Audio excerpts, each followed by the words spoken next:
Hello po mga ka-idol, no. Andito na naman tayo sa Barangay Bulinawan mga ka-idol, no.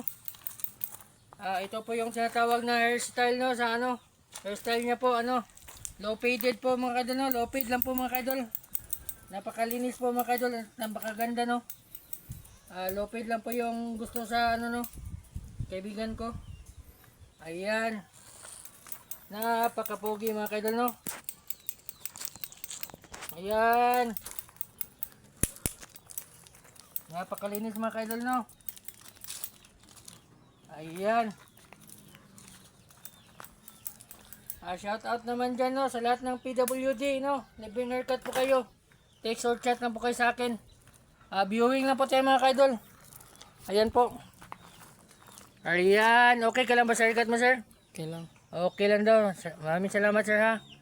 Ayan. Ito po yung low fade mga ka-idol, no. Napakalinis tignan, no. Ayan, no. Low fade po yan, no. Ito din sa likod, no. Low fade din mga ka-idol, no. Ayan. Pati sa kabilang tagliwal mga ka-idol, no. Ito po yung low fade mga ka-idol, no. Ito. Yan. Napakalinis mga ka-idol, no. Low fade lang po yan. Low fade lang po yan mga ka-idol, no. Maraming salamat sa inyo mga ka-idol, ha. I love you po.